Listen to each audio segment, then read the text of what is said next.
Ayon nga kay Representative Lawrence Defensor, mas maganda na dumalo ang isang kongresista at bumuto kung ano ang dapat nilang iboto, kung pula o puti, dahil para mas malaman at magkaroon ng tamang bilang ng kung sino talaga ang pabor para sa impeachment trial na ito, na kung saan ay sinasabi niya na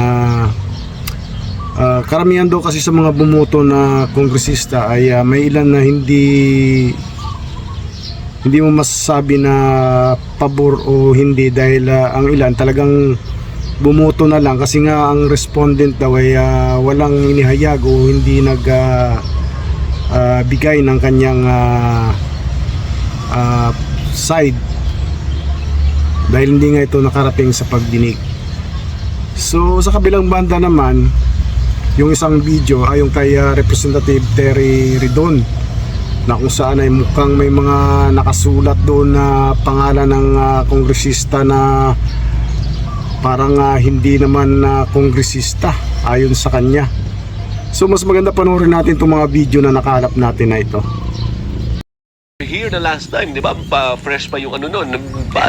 Parang kasali ka sa list of prosecutors nun. 200 plus yun. Yes, noon 215. Oh, ngayon? Ngayon sa palagay ko may sapat na numero para pumasa ng 1/3. Ayaw ko lang pangunahan ang mga kongresista kasi dumami ang bumoto pabor sa impeachment dahil hindi sinagot ang mga aligasyon ng impeachment complaint sa Committee on Justice.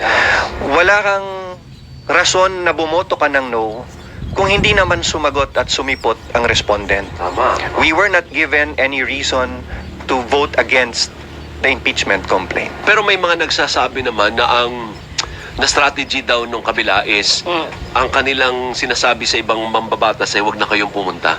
Kasi pag wala ka doon o di kayo nag-abstain ka, parang no din yun, hindi ho ba, Congressman? Mahalaga talagang dapat pumanig ka.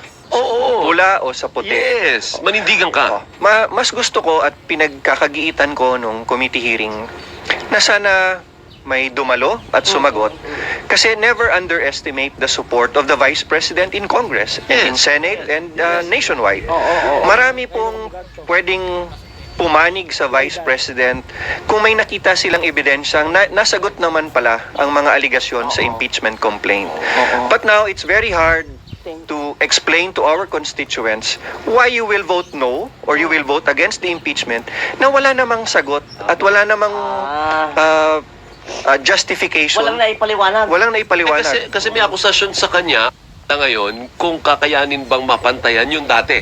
When you were here the last time, di ba, fresh pa yung ano nun, parang kasali ka sa list of prosecutors nun, 200 plus yun. Yes, noon 215. Oh, ngayon? Ngayon sa palagay ko may sapat na numero para pumasa ng 1/3. Ayaw ko lang pangunahan.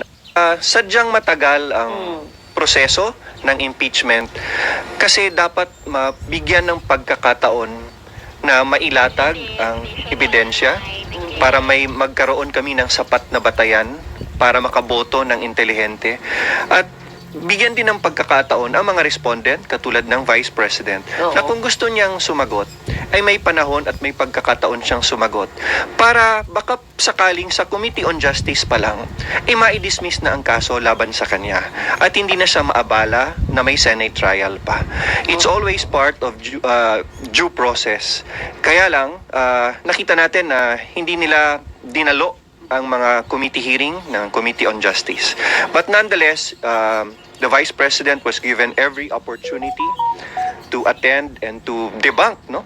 Maganda sana ang pagkakataon yung sabihing mali ang ebidensya o may mas matatag akong ebidensya. Yun nga. Para pag bumoto ang mga miyembro ng komitiba, may masasabi silang, itong aligasyon na ito, hindi dapat ito magtuloy. Ito pwedeng magtuloy. Hindi talaga sinagot lahat ng ebidensya. So, sadyang matagal ang proseso ng impeachment kasi dapat mabigyan ng pagkakataon na mailatag ang ebidensya para may magkaroon kami ng sapat na batayan para makaboto ng intelihente at bigyan din ng pagkakataon ang mga respondent, katulad ng Vice President, na kung gusto niyang sumagot, ay may panahon at may pagkakataon siyang sumagot.